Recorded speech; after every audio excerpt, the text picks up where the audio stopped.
during the time that you were with Mr. Epstein, and even in the 2000s when you were around less frequently, you never observed or you never saw any sort of list or black book or a list of individuals who linked to certain masseuses or Absolutely anything no. like that? Absolutely no. There is no list. I don't think they were close friends, or I certainly never witnessed the president in any of, I don't recall ever seeing him in his house, for instance. I actually never saw the president in any type of massage setting. I never witnessed the president in any inappropriate setting in any way. The president was never inappropriate with anybody. In the times that I was with him, he was a gentleman in all respects. When's the last time you think you saw in person President Trump? It's been a long time. Probably not. Sometime in the beginning, mid 2000s maybe, and it would only have been a social setting, as far as I recall. And did you ever hear Mr. Epstein or anybody say that President Trump had done anything inappropriate with masseuses or with anybody in your world? Absolutely never. In any context. There's been a lot of conversations about whether Mr. Epstein maintained like a list of people, like a book of famous people that he knew, it's called a black book or a client list or a list. Did you know of the existence of any such list? There is no list. We'll start with that. The genesis of that story I can actually trace for you from its absolute inception, if that is what you're interested in. Well, first, to be short, there is no list, there's no client list, nothing like that. No, there is nothing like that. That you know. That I obviously, right. Yeah. And it's a proffer agreement, so if Maxwell lied to Todd Blanche or others, she could be prosecuted. Lying to an FBI agent, whether under oath or not, is a federal crime. So bear with me. I'm going to read it as we try to turn this audio. This is on page 103, again, of these 263 pages. Shout out to Tom Winter for finding it so quickly. Todd Blanche asking Ghislaine Maxwell, do you know whether, for example, President Clinton ever received a massage? Ghislaine Maxwell, I don't believe he did. Todd Blanche, and what makes you say you don't believe he did? Ghislaine, well, because I don't. So that's a good question.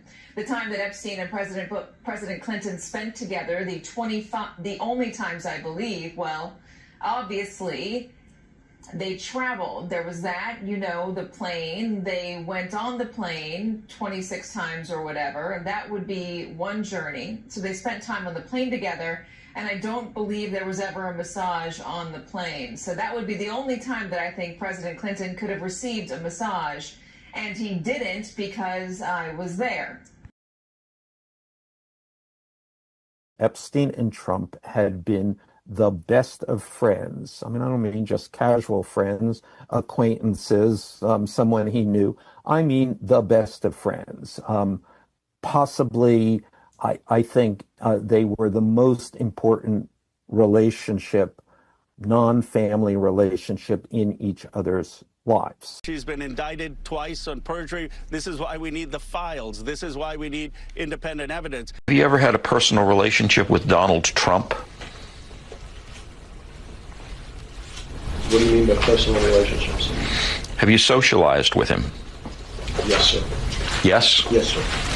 Have you ever socialized with Donald Trump in the presence of females under the age of 18? Though I'd like to answer that question, at least today, I'm going to have to assert my 5th, 6th, and 14th Amendment rights, sir. So you know the Epstein files that the DOJ turned over to the Oversight Committee today?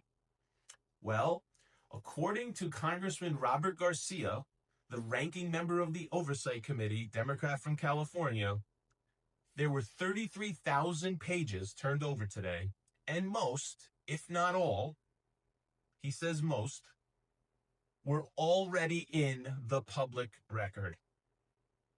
That means the DOJ turned over documents you can find on Google. You can ask ChatGPT to see the files that they turned over today. It was a con, it was a ruse, it was a fake out. They were supposed to deliver the entire Epstein files on Tuesday. Today is Friday, and they turned over things that are already declassified and made public. It is just astounding how far this administration is going to hide the Epstein files from the American people. It is absolutely insane, the lengths that they are going. And it's even more insane that his supporters who want to see the Epstein files aren't screaming even more loudly than they are, because this cover-up is so obvious. And we know Donald Trump's name is all over the files. He admits his own name is in the files. That's the whole idea and the reason why he says it's a Democratic hoax. He calls it a hoax because he's admitting his name is in the files. We know that his DOJ asked the FBI to identify every single page and how many times Donald Trump's name is in the files. And we know why. It's so that they can use that magic marker of his to redact the shit out of the paperwork and turn over something that looks like Swiss cheese. They didn't even get to that part yet. They just released all the stuff that's already on Google. It's absolutely insane, but we're going to keep you posted. I want to thank Congressman Garcia. His office is wonderful. They have been in contact with Call to Activism at numerous points today to let us know what's going on, because they want you to know the truth.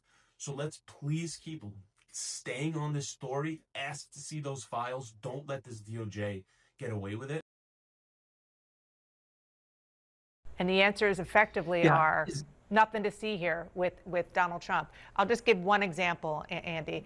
I actually never saw the president in any type of massage setting. I never witnessed the president in any inappropriate setting in any way.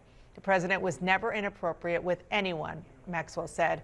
In the times that I was with him, he was a gentleman in all respects.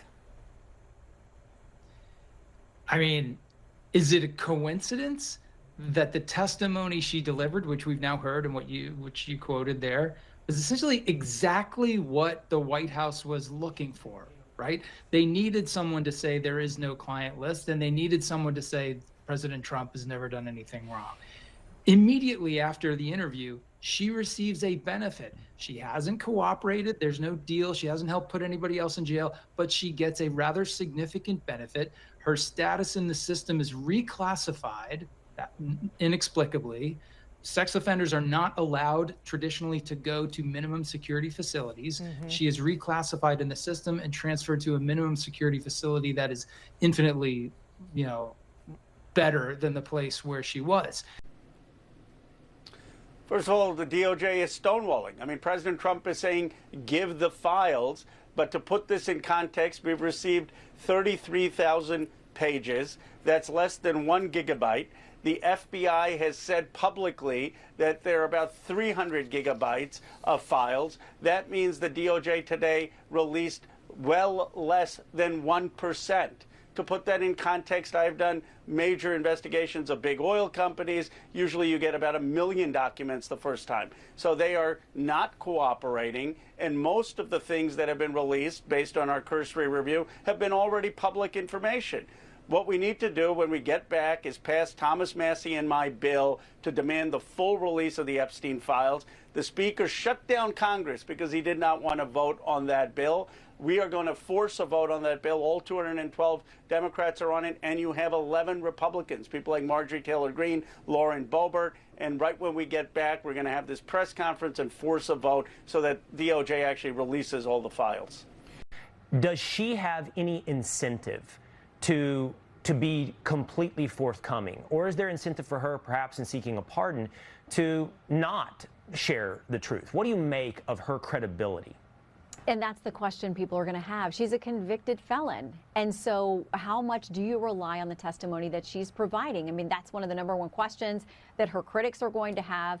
how much does the DOJ or any entity that is a law enforcement entity rely on the testimony of somebody who's a convicted felon? So like I said, that last little tidbit that's been unearthed where she says, I never saw any bad behavior with any of these men. Now, maybe she said something to the effect, I might have a different interpretation of that if somebody's getting handsy, that kind of thing. But I didn't see anything with any inappropriate people, male or female. I just didn't see it. So that then starts to flag for a lot of people a credibility issue, because we are told from victims all over the place, I mean dozens of them, that there were years of this stuff and that she was, by their allegation, implicit and aware of what was going on. Have you ever had a personal relationship with Donald Trump? What do you mean by personal relationships? Have you socialized with him? Yes, sir. Yes? Yes, sir. Have you ever socialized with Donald Trump in the presence of females under the age of 18? Though I'd like to answer that question, at least today, I'm going to have to assert my 5th, 6th, and 14th Amendment rights, sir. Major breaking, Ghislaine Maxwell was just caught lying to Todd Blanche on that audio transcript. Now, you may have heard it was just handed over to the House Oversight Committee along with the first set of documents from the Epstein files. But Ghislaine Maxwell says on the transcript that there was no Epstein list, that there was no little black contact book kept by Jeffrey Epstein. But take a look at this. This is a list of evidence that the DOJ says it has in its possession. Look at that highlighted one. It says contact book. Keep in mind, Ghislaine Maxwell was tried for perjury twice. She's a liar, and she is desperately seeking a pardon from Donald Trump. So everything she says needs to be taken with a grain of salt, and that's why we need the full Epstein list and independent evidence.